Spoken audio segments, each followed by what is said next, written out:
Inspector ఆ video ఫుటేజ్లో ఉన్న manager దగ్గరికి వెళ్ళాడు. మేనేజర్ పేరు సూర్యప్రతాప్. అభిలాష్ వర్క్ చేసే కంపెనీకి మేనేజర్ మరియు షేర్ హోల్డర్ కూడా. ఇన్స్పెక్టర్ సూర్యప్రతాప్ దగ్గరికి వెళ్ళి కేసు గురించి చెప్పాడు. తర్వాత అభిలాష్ గురించి అడిగారు. నాకేం తెలీదంటూ మేనేజర్ సమాధానం ఇచ్చాడు. ఆ తర్వాత ఇన్స్పెక్టర్ తన దగ్గర ఉన్న వీడియో ఎవిడెన్స్ని మేనేజర్కి చూపించాడు.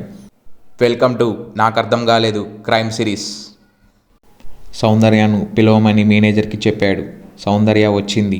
ఇన్స్పెక్టర్ ఇలా అడిగారు, ఈ కేసుకి నీకు ఏంటి సంబంధం అని. సౌందర్య నాకేం సంబంధం లేదు అని ఇన్స్పెక్టర్కి సమాధానం ఇచ్చింది. తర్వాత వీడియో ఫుటేజ్ చూపించాడు ఇన్స్పెక్టర్. ఆ వీడియోలో నేను లేను కదా అని సమాధానం ఇచ్చింది సౌందర్య. తర్వాత ఆ వీడియో ఫుటేజ్లో ఉన్న తన చేతి వేలను చూపించాడు. ఆ చేతి వేలను బట్టి ఇది నువ్వే అని చెప్పాడు. తను ఎంతసేపటికి ఒప్పుకోలేదు. సౌందర్య ఇంకా చేసేదేమీ లేక తను నిజం ఒప్పుకుంటుంది. అభిలాష్ని నేనే చంపాను, నా వల్లే తను చనిపోయాడు అని ఇన్స్పెక్టర్కి చెప్తుంది. ఈ కథకి పార్ట్ 1 మన ఛానల్లో అప్లోడ్ చేసి ఉంది. ఆ వీడియో చూశాక ఈ ఎపిసోడ్ని చూడండి. పార్ట్ 1కి సంబంధించిన వీడియో లింక్ మన డిస్క్రిప్షన్లో ఉంది. కేస్ ఇన్వెస్టిగేషన్లో తెలిసింది ఏంటంటే ఇక్కడ మెయిన్ దొంగ అభిలాషే అని. తను చేసిన ప్లాన్ వల్లే ఇదంతా జరిగింది అని ఇన్స్పెక్టర్కి తెలుస్తుంది. అసలు జరిగింది ఏంటంటే అభిలాష్కి జూదం అలవాటు బాగా ఎక్కువై అప్పుల పాలయ్యాడు. తనకి ఏం చేయాలో తెలియని సమయంలో ఉన్నాడు. అలాగా ఒకరోజు అభిలాష్ పాన్ షాప్ దగ్గరికి వెళ్ళగా అతను తన మేనేజర్ ఒక కారులో ఒక అమ్మాయితో వెళ్తూ కనిపించాడు. అలా అభిలాష్ ఆ కారులో తన మేనేజర్ని చూసి ఎవరు ఏంటని తెలుసుకోవాలని మేనేజర్ని ఫాలో అయ్యారు. మేనేజర్ మరియు తనతో పాటు ఉన్న ఒక అమ్మాయి ఇద్దరు కలిసి ఒక ఫామ్ హౌస్ దగ్గరికి వెళ్ళారు. అక్కడ వాళ్ళిద్దరూ మత్తు పదార్థాలు తీసుకుండగా అభిలాష్కి కనిపించాడు. దాంతో అభిలాష్ అక్కడ జరిగే ప్రతి ఒక్క దాన్ని వీడియో తీశాడు. అక్కడ నుంచి అభిలాష్ తన ఇంటికి వెళ్ళిపోతాడు. అప్పుడే అభిలాష్ ఒక ప్లాన్ వేస్తాడు. సూర్యప్రతాప్ గురించి మొత్తం తెలుసుకోవాలి అని అనుకుంటాడు. అలా సూర్యప్రతాప్ని చాలా దగ్గరగా ఫాలో అవుతాడు. తర్వాత సూర్యప్రతాప్ గురించి తెలిసింది ఏంటంటే సూర్యప్రతాప్కి అమ్మాయిల అలవాటు బాగుందని, అలాగే మత్తు పదార్థాలు తీసుకుంటాడు అని తెలిసింది. మరి ఇంకా సూర్యప్రతాప్ వాళ్ళ వైఫ్ ఝాన్సీ తను ఒక పోలీస్ ఆఫీసర్, డిఎస్పీగా పోలీస్ సర్వీస్ ఇస్తుంది. సూర్యప్రతాప్కి తన వైఫ్ అంటే చాలా భయం అని తెలిసింది. తనకి తెలియకుండా తన సుఖాలను అనుభవిస్తున్నాడని అర్థమైంది. అదే సమయానికి సూర్యప్రతాప్ వాళ్ళ వైఫ్ ఝాన్సీ యాంటీ డ్రగ్స్ స్క్వాడ్కి హెడ్గా అపాయింట్ అవుతుంది. తను అలా అవ్వడం వల్ల అభిలాష్కి మరింత అడ్వాంటేజ్ అవుతుంది. అది ఆగస్ట్ 22. ఆ రోజు అభిలాష్ పుట్టినరోజు. అదే అతనికి చివరి రోజు. అభిలాష్ సూర్యప్రతాప్ని తన బర్త్డే పార్టీకి రావాలని అడుగుతాడు. దానికి సూర్యప్రతాప్ కూడా ఓకే అని చెప్పి వస్తాను అని అభిలాష్కి చెప్పాడు. పార్టీ స్టార్ట్ అయింది. పార్టీకి 3 అమ్మాయిలు 4 అబ్బాయిలు వచ్చారు. అందులో ఒకరు సందీప్ మరియు ఇంకొకరు సౌందర్య. పార్టీ అయిపోయింది. అందరూ ఇంటికి వెళ్ళిపోయారు. చివరిగా వెళ్ళింది సందీప్ మరియు సౌందర్య. అందరూ వెళ్ళాక అభిలాష్ మేనేజర్ కోసం వెయిట్ చేస్తూ ఉన్నాడు. సూర్యప్రతాప్కి అభిలాష్ అంటే ఒక మంచి అభిప్రాయం ఉంది. ఆ చనువుతో అభిలాష్ సూర్యప్రతాప్కి చాలా దగ్గర అవుతాడు. అలా అతను ఎంత దగ్గర అవుతాడంటే తన మత్తు పదార్థాల గురించి అభిలాష్తో మాట్లాడే అంత దగ్గర అవుతాడు. అలా బర్త్డే పార్టీకి మీరు వస్తే మన మత్తు పదార్థాలు తీసుకుందామని చెప్పి సూర్యప్రతాప్ని ఒప్పించి బర్త్డే పార్టీకి రావాలి అని చెప్తాడు. అలా సూర్యప్రతాప్ ఒక్కడే అభిలాష్ ఇంటికి వస్తాడు. అలా వచ్చిన సూర్యప్రతాప్ అభిలాష్తో కలిసి మత్తు పదార్థాలు తీసుకుంటూ ఉంటారు. అభిలాష్ సూర్యప్రతాప్కి తెలియకుండా తనతో పాటు ఉంటూ తనని ఫోటోలు మరియు వీడియోలు తీస్తూ ఉంటాడు. అలా సూర్యప్రతాప్కి ఒక అమ్మాయిని కూడా పరిచయం చేసి తను వేరే గదికి వెళ్ళిపోతాడు.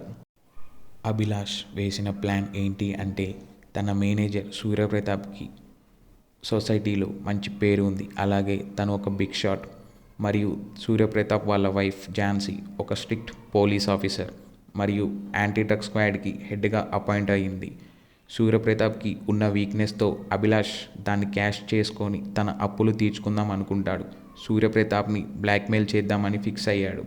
అలా సూర్యప్రతాప్ ఇంకా ఆ అమ్మాయి రూమ్లో ఉండగా అభిలాష్ మొత్తం రికార్డ్ చేస్తూ ఉంటాడు. అలా జరుగుతున్న పక్షంలో సూర్యప్రతాప్కి చిన్న శబ్దం వినిపిస్తుంది. ఏంటి అని చూస్తే అభిలాష్ తన కెమెరాతోటి సూర్యప్రతాప్ని మరియు ఆ అమ్మాయిని కలిసి ఉండగా వీడియోలు ఫోటోలు తీస్తూ ఉంటాడు. అభిలాష్ ఇంకా సూర్యప్రతాప్ దగ్గరికి వెళ్ళాడు. తన ప్లాన్ మొత్తం సూర్యప్రతాప్కి చెప్పాడు. ఇంకా సూర్యప్రతాప్ మరియు అభిలాష్ మధ్య మాటలు జరిగాయి. ఆ మాటలు కొట్లాట వరకు వెళ్ళింది.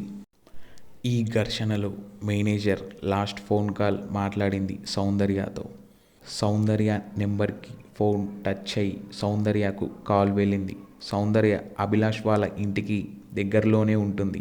అభిలాష్ మరియు సూర్యప్రతాప్ల గొంతు విని అభిలాష్ వాళ్ళ ఇంటికి వెళ్ళింది. అప్పటికే అభిలాష్ సూర్యప్రతాప్ని కొట్టి అక్కడ పడేస్తాడు. అదే సమయానికి సౌందర్య అభిలాష్ వాళ్ళ ఇంటికి వస్తుంది. ఆ శబ్దం విని అభిలాష్ ఏమైందని చూస్తూ ఉంటాడు. అదే సమయంలో సూర్యప్రతాప్ అభిలాష్ని చంపాలి అనుకుంటాడు. అలా చంపుదామని వెళ్ళేసరికి అభిలాష్ సూర్యప్రతాప్ని గమనించి మళ్ళీ తనని కొడుతూ ఉంటాడు. అదే సమయానికి సౌందర్య వచ్చి చూస్తూ ఉంటుంది. అప్పుడు సూర్యప్రతాప్ ఈ అభిలాష్ని చంపేసేయ్ అని సౌందర్యకు చెప్తాడు. అలా సౌందర్య రూమ్లో ఉన్న క్రికెట్ బ్యాగ్ తీసుకొని అభిలాష్ తలపై గట్టిగా కొడుతుంది. కాకపోతే ఎలాంటి రక్తం అనేది రాదు. కొట్టిన తర్వాత అభిలాష్ని తన చేతులతో ముందుకు తోస్తుంది. అలా తోయడం వల్ల అభిలాష్ వెళ్ళి అక్కడున్న టేబుల్కి తగిలి తను అక్కడికక్కడే మరణిస్తాడు.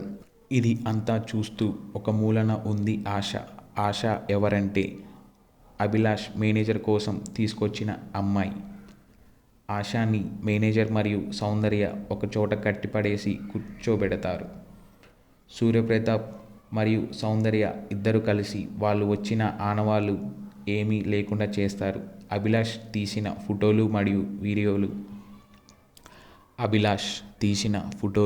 మరియు వీడియోలు అన్నీ డిలీట్ చేస్తారు. అక్కడ నుంచి వాళ్ళు వెళ్ళిపోయారు. వాళ్ళతో పాటు ఆశాని కూడా తీసుకువెళ్ళిపోయారు. వాళ్ళతో పాటే తనని తీసుకువెళ్ళి ఒక చోట బంధించారు. అలా అభిలాష్ చనిపోయాడు అని ఇన్స్పెక్టర్కి తెలిసింది. అప్పుడు ఇన్స్పెక్టర్ మేనేజర్ని అడిగాడు, సౌందర్య చెప్పగానే ఎందుకు చంపింది అని. మేనేజర్ సూర్యప్రతాప్ని అడిగాడు. అప్పుడు మేనేజర్ చెప్పింది ఏంటంటే, నాకు సౌందర్యకి 4 సంవత్సరాలుగా పరిచయం ఉంది. మేమిద్దరం మా వైఫ్ ఝాన్సీకి తెలియకుండా ఉంటున్నామని చెప్తాడు. చివరిగా తను అభిలాష్ ఇంటికి వచ్చే ముందు సౌందర్యతోనే కాల్ మాట్లాడి వచ్చాను అని చెప్తాడు. తను డ్రగ్స్ గురించి తీసుకుంటాను అని సౌందర్యకి ముందే చెప్పాడు. ఈ విషయాన్ని బయట పెట్టొద్దు అని చెప్పి ఇన్స్పెక్టర్ని బతిమిలాడుతారు. ఇన్స్పెక్టర్కి కూడా కాదనలేని ఆఫర్ని ఇస్తా అని చెప్తాడు. మా వైఫ్కి చెప్పి నీకు ప్రమోషన్ ఇస్తా అని ఆఫీసర్ని ఒప్పిస్తాడు. ఇన్స్పెక్టర్ కూడా సరే అని అక్కడ నుంచి వెళ్ళిపోతాడు. అలాగే ఫోటో ఫ్రేమ్లో దొరికిన స్పై కెమెరా మీద ఉన్న ఫింగర్ ప్రింట్స్ అభిలాష్ ఫ్రెండ్ సందీప్వి. ఇన్స్పెక్టర్ సందీప్ని పిలిచి ఇంట్రాగేషన్ చేశాడు. తర్వాత సందీప్ని ఇంటికి వెళ్ళిపో అని చెప్పి పంపించేస్తాడు. కేస్ సూసైడ్ అని క్లోజ్ చేశాడు ఇన్స్పెక్టర్. కానిస్టేబుల్ వచ్చి ఇన్స్పెక్టర్ని అడుగుతాడు, ఎందుకు సార్ సందీప్ని వదిలేశారు అని. అప్పుడు ఇన్స్పెక్టర్ చెప్తాడు, వాడు గే అని. సందీప్కి అభిలాష్ అంటే చాలా ఇష్టం. తను ఎప్పటినుంచో అభిలాష్నికి ఆ విషయం చెప్దామని అనుకుంటాడు. కానీ ఎందుకో భయపడి చెప్పడు. అభిలాష్పై సందీప్ రోజురోజుకి తన మీద ప్రేమని పెంచుకుంటూ ఉంటాడు. అభిలాష్ని ఎలాగైనా దక్కించుకోవాలి, తనని రోజు చూడాలి, తనని నగ్నంగా చూడాలి అని సందీప్ అనుకుంటాడు. అందుకే సందీప్ అభిలాష్ వాళ్ళ ఇంటికి వెళ్ళినప్పుడు బాత్రూంలో ఒక కెమెరా పెట్టి ఫోటో ఫ్రేమ్లో ఒక కెమెరా పెడతాడు. అది విని కానిస్టేబుల్ షాక్కి గురయ్యాడు. ఇక్కడ ఇన్స్పెక్టర్కి తెలియని రహస్యం ఏంటంటే, సందీప్కి తెలిసిన నిజం ఏంటంటే అభిలాష్ ఎలా చనిపోయాడు అని. ఆ విషయం సందీప్కి తెలుసని ఇన్స్పెక్టర్కి తెలీదు. ఇన్స్పెక్టర్ ఇంట్రాగేషన్లో అడిగినప్పుడు సందీప్ నాకు ఏం తెలీదు సార్, నేను పెట్టినప్పుడు అది ఇంకా యాక్టివ్గా లేదు అని చెప్పి పంపించేస్తాడు. కానీ అసలు నిజం ఏంటంటే సందీప్కి అక్కడ జరిగిన ప్రతి ఒక్క విషయం తెలుసు. అలా అభిలాష్ తను వేసిన ప్లాన్ తనకి రివర్స్ అయి చనిపోయాడు. అలా తన పుట్టినరోజు తన చావు రోజు ఒకే రోజు అయింది.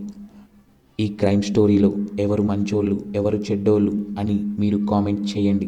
ఒక ఫోటో ఫ్రేమ్ దొరికిన స్పై కెమెరా వల్ల ఒక మర్డర్ మిస్టరీ బయటపడింది. ప్రతి చిన్న వస్తువు కూడా పెద్ద డార్క్ సీక్రెట్ని రివీల్ చేస్తుంది. కొన్నిసార్లు చిన్న వస్తువు కూడా పెద్ద డార్క్ సీక్రెట్ని రివీల్ చేస్తాయి.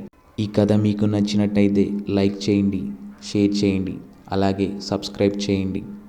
మరిన్ని కథల కోసం మా ఛానల్ని చూస్తూ ఉండండి.